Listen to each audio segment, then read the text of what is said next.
श्री नरसिंह मेहता जी ऐसी जगह प्रकट हुए जहां बिल्कुल वैष्णवता नहीं है। वैसे इस समय गुजरात में बहुत जोर की भक्ति है, जिधर देखो गुजरात पाओ, क्योंकि ऐसे ऐसे बड़े खम्भ भक्ति के प्रकट हुए जिनको माया हिला नहीं सकती, उनका आज भी प्रभाव। जैसे बंगाल प्रांत महाप्रभु चैतन्य देव की कृपा का आज भी प्रताप, बिल्कुल चाहे वो जैसा मूड हो, लेकिन हरे कृष्ण कृष्ण कृष्ण हरे हरे, जैसे ये हवा चल रही ना तो सबको लग रही, ऐसे संपूर्ण और हमें संपूर्ण विश्व में दिखाई देता हो, चाहे रसियन हो चाहे मेरे हरे कृष्ण कृष्ण। देखो महापुरुषों की कृपा वो छाया हुआ है, कृष्ण नाम छाया हुआ, महापुरुषों की बड़ी अद्भुत कृपा होती है। गुजरात बड़ा पावन था उस समय जब नरसिंह मेहता प्रकट हो रहे थे, उस समय गुजरात बड़ा पावन था। उसे पावन करने के लिए श्री हरि का कृपा रूप नरसिंह मेहता का अवतार हुआ। नरसिंह मेहता प्रकट हुए। आपका पूर्ण नाम श्री नरसिंह राम था।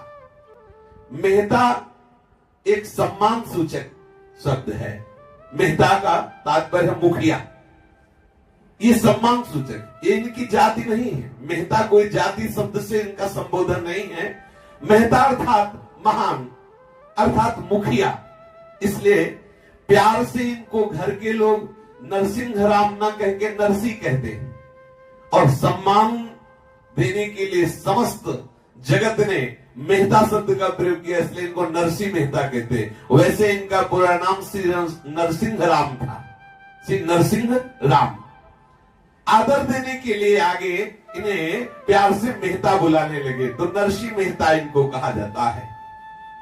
धन्य है वो कुल जहां नरसिंह मेहता जन्म लिए। श्री नरसिंह मेहता जी सौराष्ट्र प्रांत में जीर्ण दुर्ग नामक एक अत्यंत प्राचीन ऐतिहासिक नगर है, जिसे आजकल जूनागढ़ कहते हैं। श्री नरसिंह मेहता जी का जन्म लगभग संवत 1470 में इसी जूनागढ़ में एक प्रतिष्ठित नागर ब्राह्मण परिवार में हुआ था। नागर ब्राह्मण परिवार में फिर वहां जन्म वहां हुआ, आके वास जूनागढ़ में हुआ।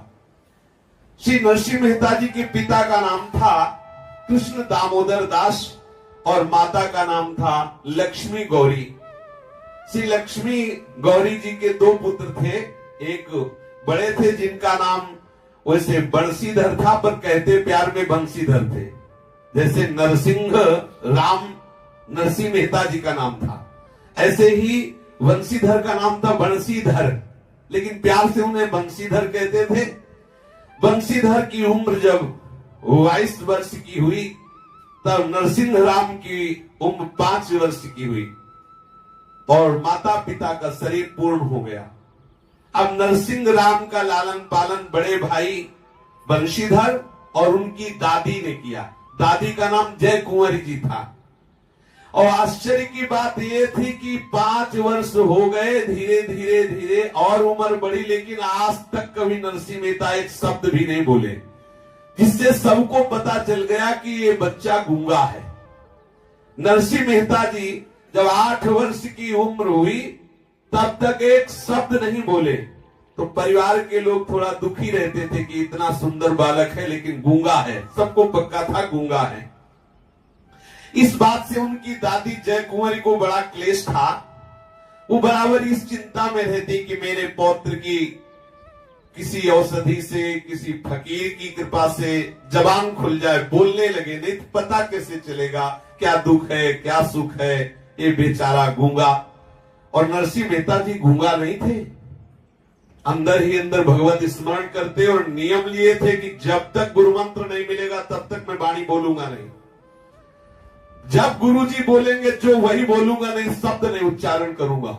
इतने बड़े महात्मा, जैसे जन्म से ही गुरु स्वामी तुलसीदास जी बोले थे राम, जैसे जन्म होते ही श्री रैदास रविदास जी ने एक बूंद भी दूध नहीं पिया जब तक रामानंदाचार्य जी ने आके दीक्षा नहीं दी।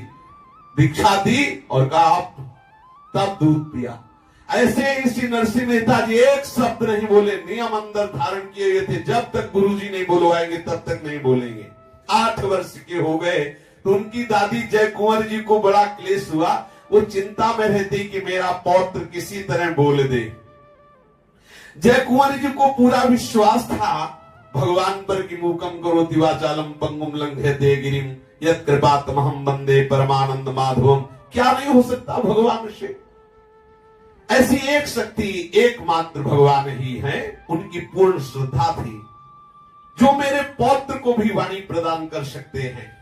विश्वास था वो जगत नाथ है, जगत के स्वामी हैं, जो जो भक्त चाहते हैं उनकी चाह पूर्ण करते हैं। तो दादी जय कुंवर जी प्रभु से यही मनाती कि मेरा ये जो पौत्र है, ये मेरा पौत्र बोलने लगे, ये बोलता नहीं है। अब वो साधु महात्माओं की सेवा कोई निष्काम भाव से संतों की सेवा तो बिरले जन ही करते हैं, नहीं प्राय कोई न कोई सकामता रहती है। और सकामता से भी अगर संत सेवा करे तो लाभ ही होता है, क्योंकि कैसे भी जुड़े अमृत से जुड़ जाए तो अमृत ही हो जाता है। संतों से किसी भी भावना से जुड़े तो संत जिस भावना में होते हैं उनका भाव प्रकाश उसके ऊपर पड़ता ही है। अब श्रद्धा बढ़ने लगी दादी जी की कि संत महात्माओं का आशीर्वाद ही इस बेटे से वाणी प्रकट कराएगा, अर्थात बुलवा पाएगा तो कोई महात्मा ही। अब जहां कोई महात्मा की बात सुनती तहां अपने नरसी जी को लेके पहुंच जाती, यथाशक्ति श्रद्धा पूर्वक सेवा करती, कभी कभी घर भी बुला लेती। श्रद्धावान को एक न एक दिन लाभ जरूर मिलता है, समय भले लगे। जय कुंवर की श्रद्धा पूरी होने का अवसर आया। फाल्गुन शुक्ला पंचमी का दिन था। ऋतुराज का सुखद साम्राज्य जगत भर में छा रहा था। मंद मंद बसंत की वायु सारे जगत के प्राणियों में नवजीवन का संचार कर रही थी। नगर के नर नारी प्रायः नित्य ही सायंकाल के समय हाटकेश्वर महादेव के दर्शन के लिए एकत्र हो रहे थे। स्त्रियां मंदिर में एकत्र होकर भजन कीर्तन कर रही थी। खास भीड़ लगी हुई थी। जय कुंवर जी अपने इस नाती को लेकर के हाटकेश्वर महादेव के दर्शन को गई और अंदर से प्रार्थना की, महादेव मेरा ये जो नाती है, पौत्र है, 8 वर्ष का हो गया, अभी बोलना नहीं, एक शब्द नहीं बोला, कृपा करो। बहुत विकल हो गई, मानो आज ही की विकलता महादेव जी ने सुन ली। ही मंदिर के बाहर निकली तो देखा एकांत में पद्मासन लगाए हुए बाघंबर पर एक महात्मा बैठे हैं। बड़ा हृदय आनंदित हुआ। जब नजदीक पहुंचती तो महात्मा के मुख से निकल रहा था नारायण नारायण नारायण नारायण नारायण, ऐसा प्रवाह चल रहा था नाम का। चेहरे में बड़ा तेज था, बड़ा आकर्षण था। देखते ही उनको लगा कि आज मेरी कामना पूर्ण हो जाएगी, मेरा पौत्र शायद आज बोल दे। तपोबल प्रतिभा से आकृष्ट जय कुंवर जी उनके समीप गई, दर्शन किया, प्रणाम किया, आदर भक्ति के साथ हाथ जोड़कर कहा कि महात्मा जी मैं बहुत दिनों से भटक रही हूँ। मेरे हृदय की एक लालसा है कि ये मेरा जो बालक पौत्र है, इसके माता पिता तो मर चुके हैं, देहांत हो चुका है, 8 वर्ष का है, कुछ बोलता ही नहीं। इसका नाम नरसिंह राम रखा है। सब लोग इसे गूंगा कह के बुलाते, कोई नरसिंह नहीं कहता, गूंगा कहते हैं। इसलिए आप कृपा करो, मुझे लगता है कि आपकी कृपा से इसकी वाणी खुल जाएगी। गोस्वामी जी ने संतों का हृदय लिखने की चेष्टा की। कहा संत हृदय नवनीत समाना, लिख दिया। फिर एकदम ध्यान गया कि नवनीत में तो दोष है। बोले संत का हृदय कैसा? बोले मक्खन जैसा। मतलब गोस्वामी जी को लगा मुलायम में सबसे ज्यादा मक्खन है, तो लिखा संत हृदय नवनीत समाना। पर ध्यान गया कि नवनीत में एक महान दोष है कि जब उसमें स्वयं ताप लगता है तो पिघलता है, लेकिन संतजन दूसरों का दुख देख के द्रवित होते हैं।